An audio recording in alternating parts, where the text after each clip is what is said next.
Halo, selamat pagi anak-anak.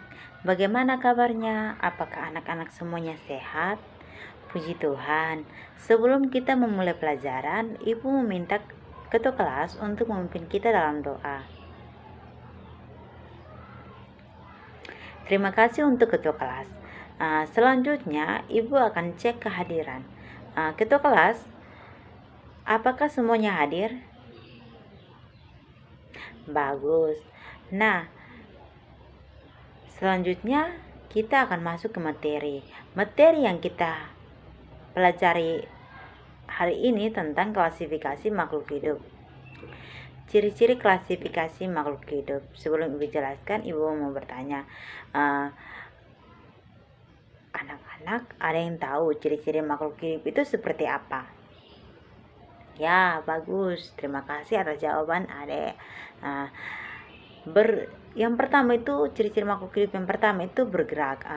Bergerak adalah kemampuan untuk berpindah tempat. Contohnya seperti adik-adik dari rumah ke sekolah itu yang dinamakan dengan bergerak. Bergerak menggunakan kaki, kan adik berjalan. Ya. Yang kedua itu bernapas atau melakukan respirasi.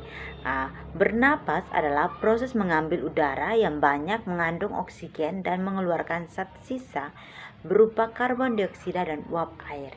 Yang ketiga itu makanan dan minuman. Makhluk hidup memerlukan makanan dan minuman untuk menghasilkan energi. Selain itu, makanan dan minuman juga berfungsi untuk pertumbuhan dan menggantikan sel-sel atau bagian tubuh yang rusak.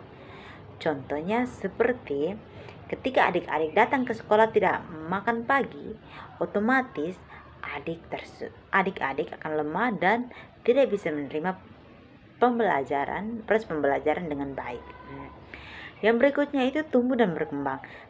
Makhluk hidup mengalami proses pertumbuhan, yaitu proses pertumbuhan tinggi, berat, besar, dan pertumbuhan bersifat irreversibel atau tidak dapat balik.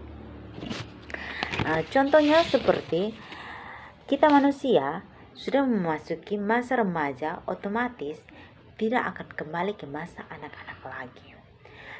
Berikutnya itu berkembang biak. Makhluk hidup mengalami kemampuan berkembang biak untuk mempertahankan jenisnya agar tidak punah. Contohnya seperti pada manusia. Contoh sederhananya pada kita sendiri. Kita ini mempunyai seorang ayah dan ibu. Seorang ayah dan ibu juga mempunyai ayah dan ibu yang sekarang kita sebut opa dengan oma. Itu contoh sederhananya dari perkembangan biak. Yang berikutnya itu peka terhadap rangsang. Makhluk hidup peka terhadap rangsang karena mempunyai daya iritabilitas. Ibu ulangi, peka terhadap rangsang itu makhluk hidup peka terhadap rangsang karena mempunyai daya iritabilitas. Contohnya, ketika pada malam hari dengan tidak sengaja mata kita terkena cahaya, maka otomatis kita akan menutup mata kita. Itu yang dinamakan peka terhadap rangsang. Yang berikutnya itu mengeluarkan zat sisa atau ekspresi.